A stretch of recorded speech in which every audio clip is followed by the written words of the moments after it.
Mari kita buka Alkitab kita di dalam Keluaran pasal 35.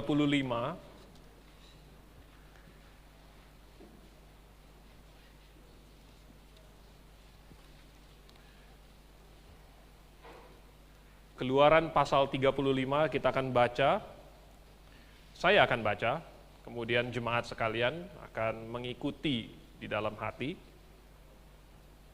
Saya akan baca mulai ayat 4 sampai seluruhnya, sampai ayat 35. Silakan mengikuti dalam hati Keluaran pasal 35. Persembahan khusus untuk mendirikan kemah suci dan untuk kebaktian di dalamnya. Berkatalah Musa kepada segenap jemaah Israel, inilah firman yang diperintahkan Tuhan, bunyinya. Ambillah bagi Tuhan persembahan khusus dari barang kepunyaanmu. Setiap orang yang terdorong hatinya harus membawanya sebagai persembahan khusus kepada Tuhan. Emas, perak, tembaga, kain ungu tua, kain ungu muda, kain kirmizi, lenan halus, bulu kambing, kulit domba jantan yang diwarnai merah, kulit-kulit lumba-lumba, kayu penaga, minyak untuk penerangan, rempah-rempah untuk minyak urapan dan untuk ukupan dari wangi-wangian, permata krisopras dan permata tatahan untuk baju efod dan untuk tutup dada. Segala orang yang ahli di antara kamu haruslah datang untuk membuat segala yang diperintahkan Tuhan, yakni kemah suci, atap kemahnya dan tudungnya, kaitannya dan papannya, kayu lintangnya, tiangnya dan alasnya, tabut dengan kayu pengusungnya, tutup pendamaian dan tabir penudung, meja dengan kayu pengusungnya, segala perkakasnya dan roti sajian, kandil untuk penerangan dengan perkakasnya, lampunya dan minyak untuk penerangan, mesbah pembakaran ukupan dengan kayu pengusungnya, minyak urapan dan ukupan dari wangi-wangian, tirai pintu untuk kemah suci, mesbah korban bakaran dengan kisi-kisi tembaganya, kayu pengusungnya dan segala perkakasnya, bejana pembasuhan dengan alasnya, layar pelataran, tiangnya, alasnya, dan tirai pintu gerbang pelataran itu, patok kemah suci dan patok pelataran dan talinya, pakaian jabatan imam untuk menyelenggarakan kebaktian di tempat kudus, dan pakaian kudus bagi imam Harun, dan pakaian anak-anaknya untuk memegang jabatan imam. Lalu pergilah segenap jemaat Israel dari depan Musa. Sesudah itu datanglah setiap orang yang tergerak hatinya, setiap orang yang terdorong jiwanya, membawa persembahan khusus kepada Tuhan untuk pekerjaan melengkapi kemah pertemuan dan untuk segala ibadah di dalamnya dan untuk pakaian kudus itu. Maka datanglah mereka, baik laki-laki maupun perempuan, setiap orang yang terdorong hatinya dengan membawa anting-anting hidung, anting-anting telinga, cincin meterai dan kerongsang, segala macam barang emas. Demikian juga setiap orang yang mempersembahkan persembahan unjukan dari emas bagi Tuhan.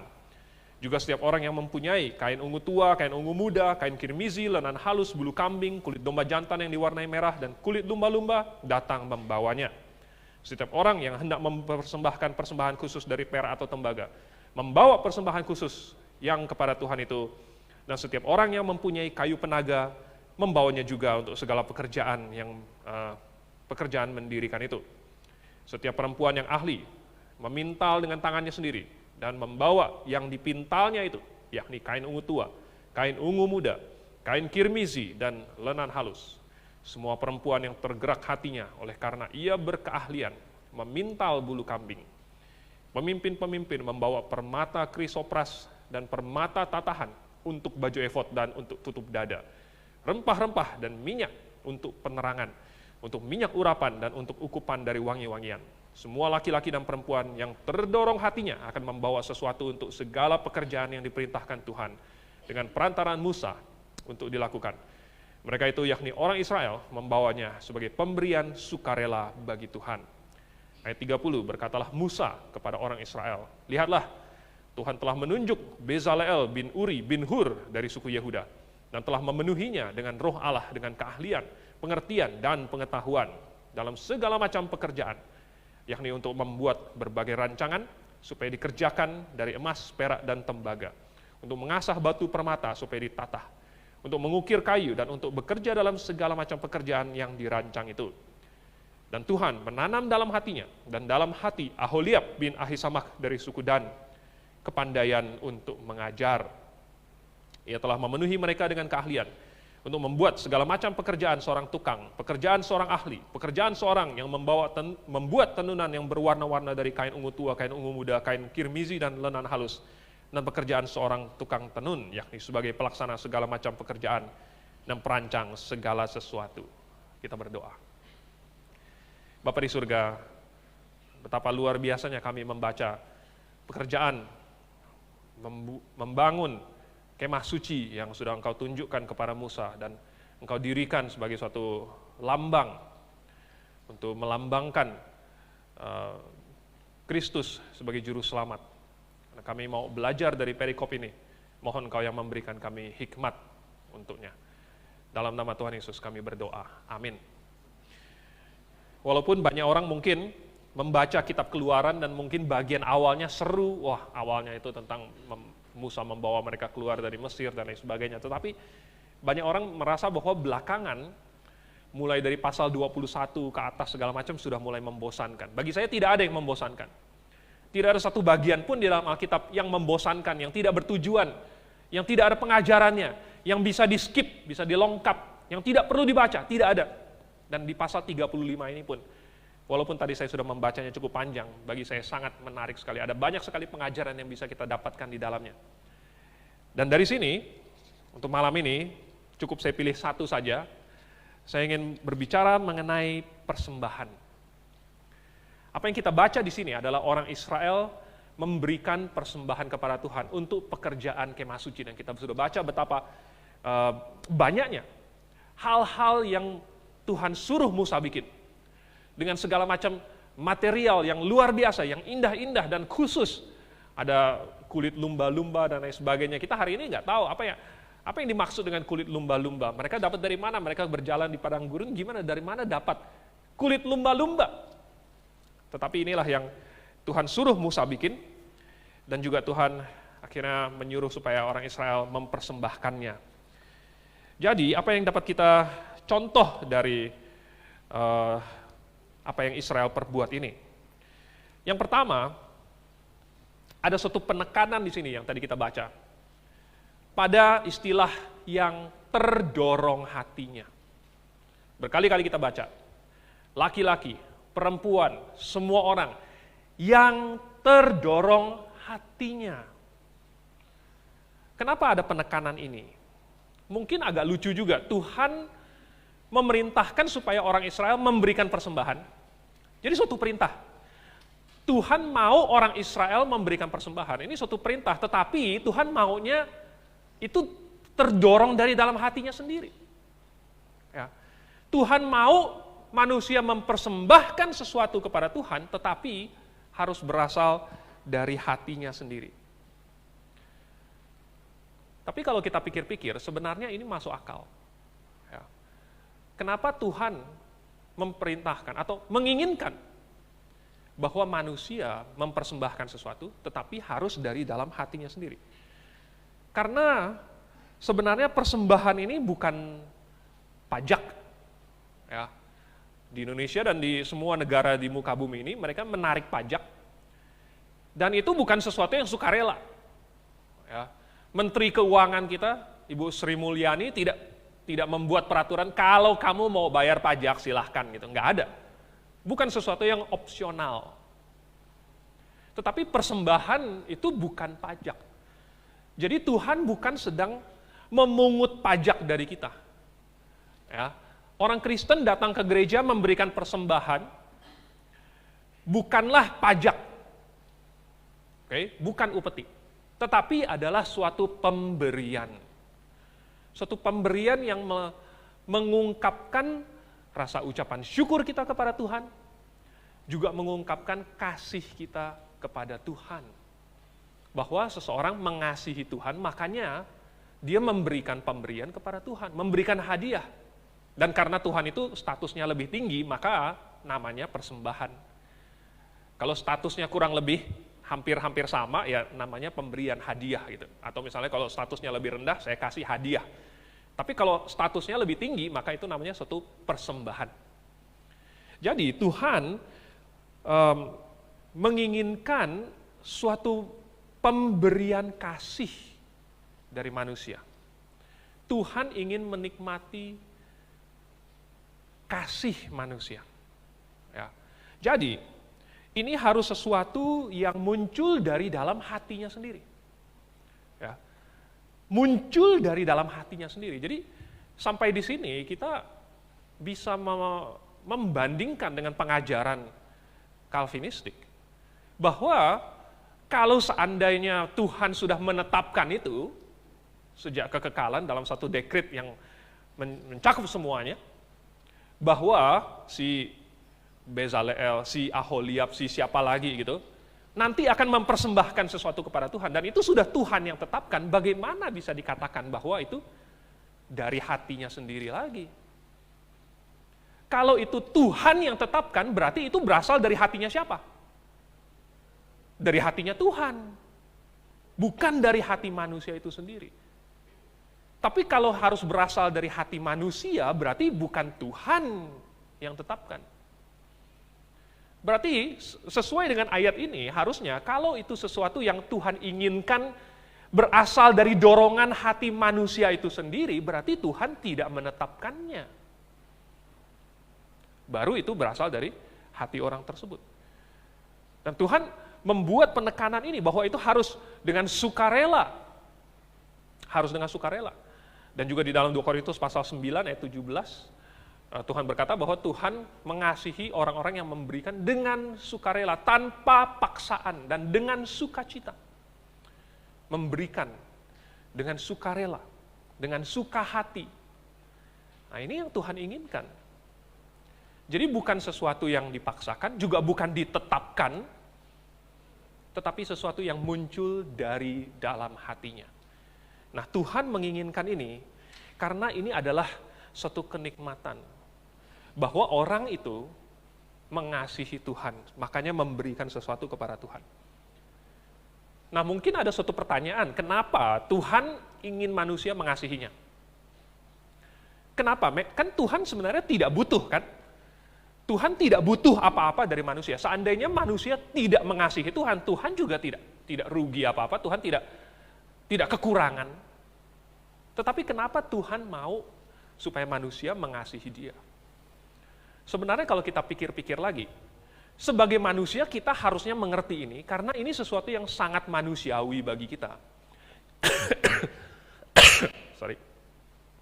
Yaitu kalau kita mengasihi seseorang, maka kita otomatis mengharapkan dia mengasihi kita kembali. Ya. Kalau kita mengasihi, tetapi dia tidak mengasihi kita kembali, pasti ada sedikit rasa kecewa. Kenapa? Saya mengasihi dia, tetapi dia tidak mengasihi saya kembali. Mungkin orang-orang muda, atau bahkan orang yang sudah tua, juga pernah merasakan hal ini. Pernah mengasihi seseorang, tetapi seperti mau bertepuk, tetapi sebelah tangan. Ada rasa kecewa, ada rasa sedih. Jadi kalau kita mengasihi seseorang, kalau Tuhan mengasihi manusia, dan Tuhan memang mengasihi manusia, adalah sangat manusiawi kalau Tuhan mengharapkan manusia kembali mengasihinya. Dan saya kasih tanda kutip manusiawi adalah sebenarnya karena Tuhan juga memiliki sifat ini. Jadi harusnya saya katakan bahwa ini sesuatu yang sangat ilahi. Dan Tuhan memberikan sifat ini kepada manusia, yang berasal dari Tuhan sendiri. Tuhanlah yang lebih dahulu mengajari manusia bagaimana caranya mengasihi. Apa itu artinya mengasihi? Itu semua berasal dari Tuhan, karena Tuhan itu adalah kasih. Jadi mengasihi adalah sesuatu yang ilahi, yang Tuhan kasih sama manusia. Makanya manusia mengerti caranya mengasihi dan menjadi sesuatu yang manusiawi. Oke, intinya Tuhan mengharapkan manusia yang dikasihinya, ya, yang Tuhan sudah berkati, yang Tuhan sudah lindungi, yang Tuhan sudah berikan begitu banyak hal, kembali mengasihi Dia. Sesuatu yang sangat alami.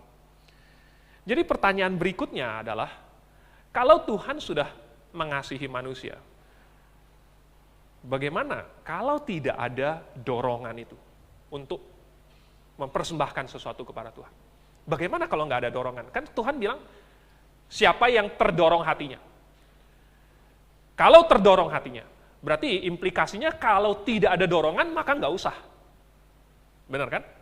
Kalau tidak terdorong, lebih baik nggak usah memberikan. Dan ini juga sangat alamiah, sangat manusiawi. Kalau misalnya Anda ulang tahun gitu kan, lalu Anda mendapatkan bingkisan. Anda sudah happy-happy, tapi kemudian Anda tahu bahwa rupanya bingkisan ini tidak dimaksudkan untuk Anda. Ini cuma suatu kecelakaan. Tiba-tiba ada muncul bingkisan yang sebenarnya bukan untuk Anda. Mungkin Anda kecewa juga. Lah, rupanya yang mau memberikan ini tidak benar-benar mau memberikannya kepada saya, cuman hanya kebetulan saja. Ya lebih baik tidak usah diberikan. Demikian pula kalau seseorang mau memberikan kepada Tuhan, tetapi tidak tulus, artinya tidak berasal dari hatinya sendiri, tidak ada sukarelanya, tidak dengan sukacita, maka sebenarnya tidak perlu memberikan kepada Tuhan. Itulah sebabnya di dalam gereja kita pun, kalau kantong persembahan dijalankan, itu tidak ditodong, kasih. Ya, ayo kasih, nggak pernah seperti itu. Ya. Kalau misalnya kasih, oh ya bagus. Kalau nggak dikasih, ditahan agak lama dikit, dilihatin gitu. Kok nggak dikasih-kasih? Sampai orangnya nggak enak, lalu kemudian rogoh juga kantongnya. Kasih juga. Nggak pernah seperti itu. Ya. Tidak pernah. Kita ada, di depan ada amplop kantong persembahan persepuluhan. Tapi tidak pernah dibuat absensi, dibuat survei, dibuat sensus. Siapa anggota jemaat yang sudah mengisi amplop persepuluhan? Nggak pernah. Karena persembahan ini adalah sesuatu yang sukarela. Kalau kita mau memberikan kepada Tuhan, itu adalah dari hatinya sendiri. Sekali lagi, saya kembali kepada pertanyaan, bagaimana kalau tidak ada dorongan itu? Bagaimana kalau tidak tergerak jiwanya? Tidak ada keinginan untuk memberikan kepada Tuhan? Wah. Saya hanya bisa menghela nafas. Ya. Benarkah tidak ada dorongan itu? Benarkah tidak ada dorongan itu? Wow. Jadi misalnya ada seorang pemuda, mungkin dia mengasihi seorang pemudi, lalu dia kasih hadiah, ya kan? Namanya juga mengasihi. Dia kasih hadiah sama pemudi itu. Mungkin dia perhatikan, dia kasih bunga, dia kasih coklat kalau tanggal 14 Desember, begitu. 14 Februari, sorry. 14 Februari dikasih coklat lah, apa segala macam. Tetapi pemudi ini tidak kasih apa-apa balik. Kenapa? Ya, jawabannya sederhana, dia nggak suka sama cowok itu. Jadi saya kasih tahu itu bukan lampu hijau, ya, bukan lampu hijau. Jadi kalau tidak dibalas, ya kan, artinya ya apa? Tidak suka. Artinya tidak suka, begitu. Kalau dibalas masih ada dua kemungkinan, karena nggak enak hati atau karena memang suka.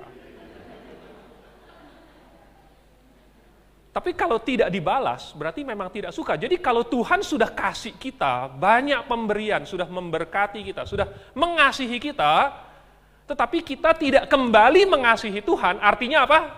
Tidak suka. Artinya tidak suka sama Tuhan. Sederhana sekali kok. Kalau Tuhan sudah mengasihi manusia, tetapi manusia tidak mengasihi Tuhan kembali, artinya memang manusia tidak mencintai Tuhan. Artinya memang tidak suka sama Tuhan, artinya benci sama Tuhan. Atau mungkin dia sangat egois, ya kan ada ya egois. Mungkin kita semua pernah punya teman, entah di SD, SMP atau SMA atau waktu kuliah, teman yang hanya selalu ditraktir tetapi nggak pernah traktir temannya. Kalau temannya beli sesuatu makanan apa dia comot gitu kan, tapi kalau temannya mau ngambil punya dia nggak boleh. Mungkin dia egois sekali gitu. Jadi Tuhan sudah kasih dia banyak pemberian, tetapi dia nggak mau kasih kembali kepada Tuhan. Mungkin. Namanya egois. Tetapi orang yang paling egois sekalipun, paling egois sedunia, masih mengasihi keluarganya. Ya. Yang namanya egois, itu kan sebenarnya dia mencintai diri sendiri. Nah kalau keluarganya sendiri, ya kan punya dia sendiri, maka dia mengasihi keluarganya, dia mengasihi istrinya, dia mengasihi anak-anaknya. Ini orang yang paling egois. Dia mengasihi mobilnya sendiri, ya kan? Dia mengasihi rumahnya sendiri, pokoknya yang punya dia sendiri, dia kasihi. Jadi kalau misalnya dia tidak mengasihi Tuhan, berarti dia tidak punya hubungan dengan Tuhan. Kalau seseorang tidak mengasihi Tuhan, artinya dia memang tidak punya hubungan apa-apa dengan Tuhan. Jadi untuk menjawab pertanyaan tadi, kalau orang tidak punya dorongan untuk mempersembahkan apa-apa untuk Tuhan, Jawabannya sangat sederhana sekali. Tidak perlu saya sebutkan, tetapi kita tahu alasannya. Kenapa? Oke, ini hal yang pertama. Jadi kemudian kita lihat lagi sekarang kedua. Apanya yang dipersembahkan? Tadi Tuhan memberikan penekanan, harus terdorong hatinya. Oke, bagus. Nomor 2 sekarang, apa? Kalau sudah terdorong, lalu apa yang diberikan? Tadi kita baca, banyak sekali, saya nggak akan ulang lagi, tetapi yang jelas ada segala macam emas, perak, tembaga, permata, dan lain-lain. Berbagai macam kain. Jadi segala jenis material itu dipersembahkan kepada Tuhan. Dan ini mungkin untuk mewakili segala jenis ya, materi yang kita miliki. Bisa dipersembahkan kepada Tuhan. Intinya, Tuhan punya pekerjaan. Tuhan punya pekerjaan, pekerjaannya banyak sekali, ya, untuk kemahnya, tudungnya, tirainya, alasnya, papannya, perabotannya, dan segala macam. Pokoknya banyak, Tuhan punya banyak sekali pekerjaan. Dan kita bisa memberikan sesuatu untuk kontribusi. Juga ada yang memberikan keahlian. Ada yang Tuhan tunjuk karena memiliki keahlian. Ada yang punya keahlian, perempuan-perempuan memintal, menenun, dan lain sebagainya, mengukir, laki-laki maupun perempuan, mereka mempersembahkan. Jadi ada materi, ada keahlian juga. Tetapi ada sesuatu yang ditulis di sini, di pasal 36 ayat 2-nya di sini diperjelas lagi. Ini ya. Lalu Musa memanggil Bezalel dan Aholiab dan setiap orang yang ahli yang dalam hatinya telah ditanam Tuhan keahlian. Ditanam Tuhan keahlian. Oke, jadi poin saya di sini adalah bahwa semua yang dipersembahkan itu sebenarnya Tuhan yang kasih. Semua yang dimiliki oleh orang Israel itu Tuhan yang kasih. Dari mana mereka dapat anting-anting emas? Dari mana mereka dapat cincin emas? Mereka itu keluar dari Mesir, mereka tadinya budak. Dapat dari mana?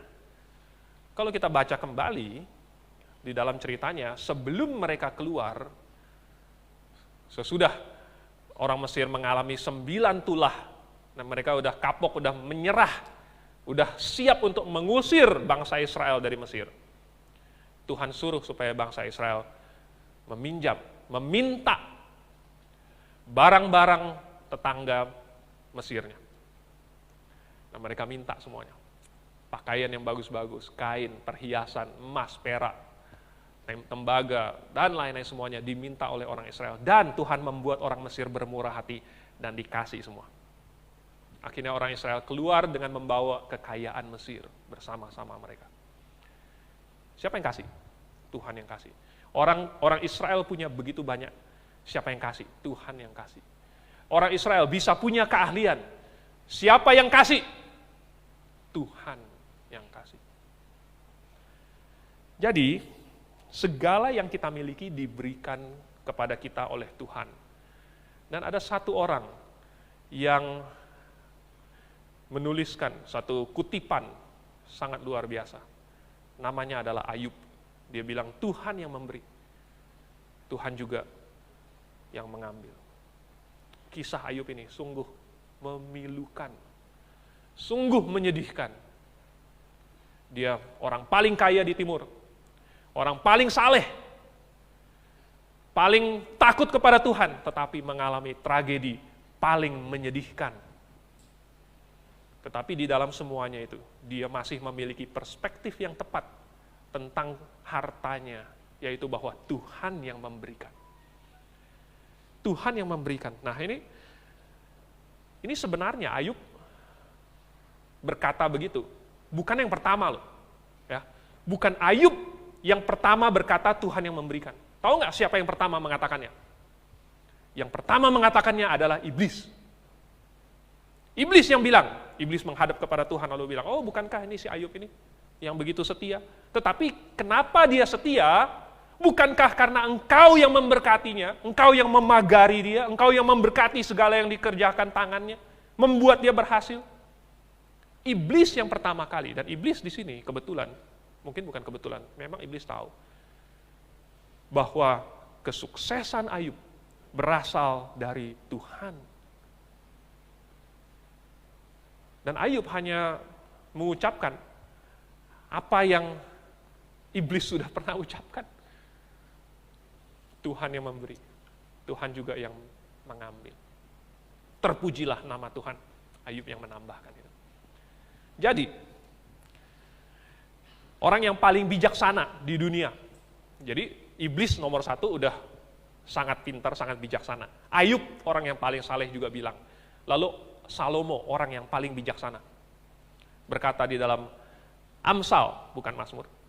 Amsal pasal 10 ayat 22. Berkat Tuhanlah yang menjadikan kaya. Susah payah tidak akan menambahinya. Salomo yang bilang. Padahal Salomo bukan orang yang malas-malasan. Salomo orang yang sangat rajin. Salomo punya banyak sekali proyek. Salomo belajar, menyelidiki, dan menambah pengetahuannya. Dan akhirnya dia sampai pada kesimpulan bahwa berkat Tuhanlah yang menjadikan kaya. Dan susah payah tidak akan menambahinya. Jadi, inti dari semua yang tadi saya katakan adalah untuk menekankan bahwa yang kita miliki sekarang ini, itu sebenarnya Tuhan yang berikan kepada kita. Jadi, betapa layaknya bagi kita untuk mempersembahkannya kembali kepada Tuhan. Ini adalah salah satu alasan lagi kenapa harusnya ada dorongan dari hati kita untuk mempersembahkan sesuatu kepada Tuhan. Karena itu hanyalah sebagian kecil dari yang Tuhan sudah berikan kepada kita. Hanya sebagian kecil. Masa tidak ada dorongan bagi kita untuk memberikannya kepada Tuhan? Bahkan saking pentingnya berkat Tuhan bagi kehidupan kita, bagi kesejahteraan kita. Seandainya itu jadi pajak pun, bukan persembahan, pajak, upeti, harus, wajib. Nggak salah juga. Karena di dunia ini, kita sebagai warga negara, kita membayar pajak untuk apa? Membayar pajak untuk adanya keteraturan, untuk adanya ketertiban, supaya negara ini aman, supaya negara ini teratur, tertib, dan ada wadah bagi kita untuk bisa hidup dengan tenang. Ada keamanan, ada keadilan, ada hukum. Oleh sebab itu kita membayar pajak. Nah, kalau kita membandingkan, Tuhan sudah memberikan kita begitu banyak dan memberkati kita dan membuat kita berhasil. Kalau kita membayar pajak sama Tuhan, betapa layaknya, betapa wajarnya, betapa pantasnya. Tetapi Tuhan tidak meminta pajak. Tuhan mau supaya kita mempersembahkannya dengan sukarela, dengan mengasihi Tuhan. Apa yang dipersembahkan? Apa yang kita miliki? Yang Tuhan minta daripada kita adalah yang Tuhan sudah berikan. Apakah itu sesuatu materi yang kita miliki? Ya, itu Tuhan berikan. Apakah itu suatu keahlian, kemampuan? Ya. Nah, saya menyadari bahwa saya pribadi begitu diberkati oleh Tuhan.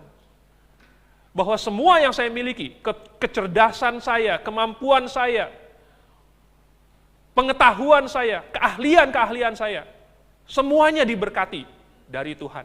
Oleh sebab itu saya, secara pribadi, mempersembahkan hidup saya untuk Tuhan. Karena itu sudah Tuhan berikan kepada saya.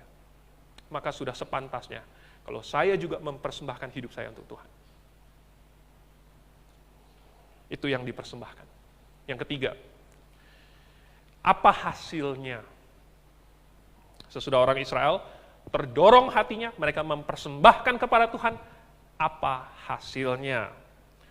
Kita baca bahwa orang Israel memberi terus, bahkan sampai berlimpah melebihi daripada apa yang diperlukan. Kebutuhan sudah dicukupi, tetapi orang Israel masih memberikan terus sampai perlu di stop. Tidak perlu lagi, sudah cukup. Wow, luar biasa sekali. Mengapa perlu sampai di stop? Kenapa orang Israel kasih terus? Ingat, ini sukarela ya. Ini bukan ditetapkan. Ya, bukan juga sesuatu yang dipaksakan. Kenapa sampai mereka memberi terus dan mau terus memberikan sampai harus di stop? Jawabannya adalah karena mereka mendapatkan sesuatu dari itu. Mereka mendapatkan sukacita. Hasil dari memberikan persembahan kepada Tuhan adalah sukacita di dalam hati. Adalah Tuhan Yesus sendiri yang berkata di dalam Kisah Para Rasul, pasal 20 ayat 35. Paulus yang mengutipnya, Tuhan Yesus yang berkata, adalah lebih berbahagia memberi daripada menerima. Perkataan Tuhan Yesus yang Paulus kutip. Wow, adalah lebih berbahagia memberi daripada menerima. Di dalam Alkitab ada banyak sekali contoh-contoh orang yang memberi kepada Tuhan dan menerima sukacita. Di dalam 1 Tawarik pasal 15, tidak usah kita baca, tetapi nanti Anda pulang Anda baca lagi. Daud mau membawa tabut Allah dari rumahnya Obed-Edom ke Yerusalem, supaya dekat dengan dia. Daud melihat bahwa, di rumah Obed-Edom ini, kelihatannya kurang layak. Kelihatannya mungkin terlalu kecil, tidak sesuai dengan kemuliaan Tuhan. Lalu kemudian Daud mau pindahkan itu. Dan singkat cerita, Daud berhasil, dan Daud penuh dengan sukacita. Hati Daud yang menginginkan sesuatu untuk Tuhan, yang mengusahakannya, yang mempersembahkan, karena sepanjang perjalanan itu dipersembahkan setiap 7 langkah, mempersembahkan korban, setiap 7 langkah, dan sepanjang perjalanan itu Daud menghabiskan banyak sekali energi, waktu, dan dana. Tetapi ada sukacita, Daud penuh dengan sukacita. Di dalam 1 Tawarik pasal 22, pasal 29 lagi ada catatan tentang Daud mempersiapkan pembangunan bait suci.